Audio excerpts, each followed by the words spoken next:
Hey, you! Are you tired of being bored just because the world is starting to turn into that one Sliders episode where it turned out that Quinn had the. Oh, wait.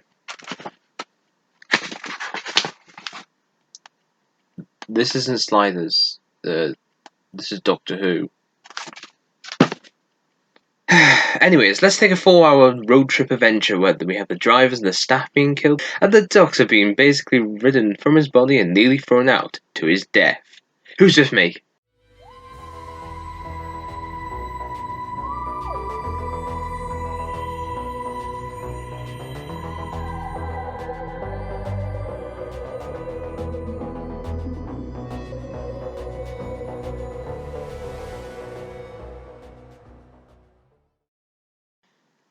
So if you didn't know, Midnight is the 10th episode of the 4th season of Doctor Who, written by Roster Davis and directed by Alice Troughton. No relation to Patrick and his family, I assure you.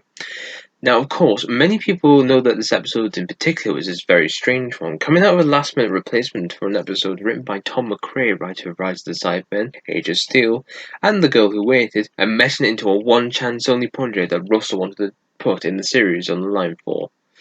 So, how could this possibly go wrong? Already, seconds in, I can talk about how good the banter is between the Doctor and Donna in this scene. This scene shows how the characters have changed in their character relationship, because I feel like it isn't until the Unicorn and the Wasp that these two characters really seem to level out and are able to kind of be like this. As we saw in the end of Forest of the Dead, Donna actually took upon the Doctor's sort of style of keeping quiet of how much she was being through the story. So to see them apart really tugs my heart because it means we don't get those scenes and it kind of devalues the episode a little bit because she's gone. But then again, since The Deadly Assassin is my favourite story of all time, it isn't really to its disadvantages and works in letting the Doctor be by himself for the story. Speaking about the Doctor,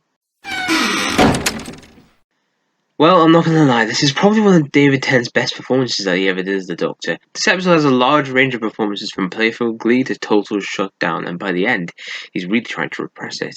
It's only in this episode that we get the whole gamut of emotions that David and his Doctor can really give. Truly, it's not his fault that any of these events happen to him. He's actually only been roped into it to save the passengers, but he can't, as they seem to be more self-centered and actually wanted to help him. So when he makes the decision to give himself up for Sky, I totally believe it. I can totally believe that this is a person who's lost the will to care about everyone else and just will do anything he can to save himself at this point. And I kind of totally love it. I really do. It's something that has driven other Doctor Light stories, The Deadly Assassin, Heaven Sent, as they've prided themselves on doing. Showing that the Doctor without a companion is truly a bad idea as well. If we use current companion Donna Noble as an example, she's a person who can stop the Doctor when it seems like he's going too far. And the problem is, with this story having no Donna Noble, it means we're not going to get that. Now, I guess we've all been in this situation where a space bus is broken down into an unknown creature outside and you don't have anyone but this big group of people to talk to. What could possibly go wrong? Everything does them. Unlike the group that the Doctor fought and strode with in Voyage of the Damned, who were aliens who were able to respect and defend themselves to allow the Doctor more time to find out what was going on, Midnight sees the opposite, but it's sort of in the opposite that works in that sort of way as well. Maybe I'm confused with that sentence, so just let me explain. Basically, with Voyage, you had a woman who was dreaming of another sky, a couple who wanted to do a holiday plan, the ship historian who was escaped from an unsettling past, Rexton Slade, the alien who wanted to hide his defect to be normal, then you had the Doctor. So basically it was sort of the richer guests having more extravagant reasons to go on this cruise, and then this came through in the story to show their little backstories to the rest of their characters. But with Midnight, the characters are normal: family, professor, helping a student, and a woman who's in a rocky relationship along with the Doctor. It sounds like a group of people that you meet on a plane, train, or automobile. But it's the fact that they are normal, which is what gives them the magic push to go overboard. The characters you think would be quiet, nice, and jokey just become major pins in how scared feelings gravitate towards hatred and anger when pushed too far. It's just magical, because it's totally human in how it happens, and Russell's excellent in including that in the episode.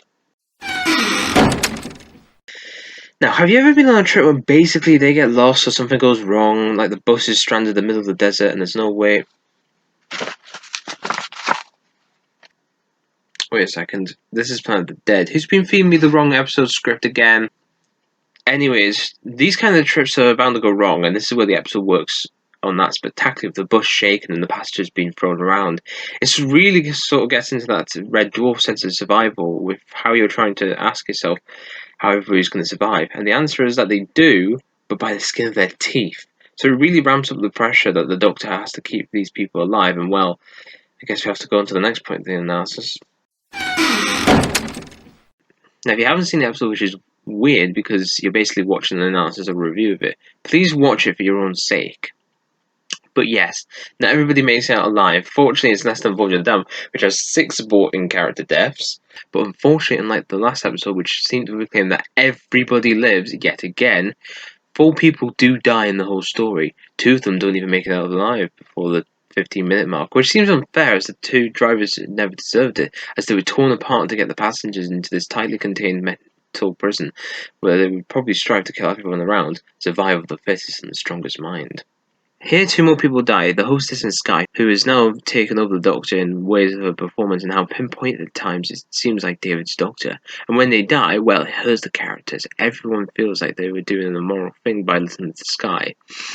Everyone feels like their souls have been taken out of them. Especially the character of Val, who just turns to the Doctor in the end and just says it wasn't her fault.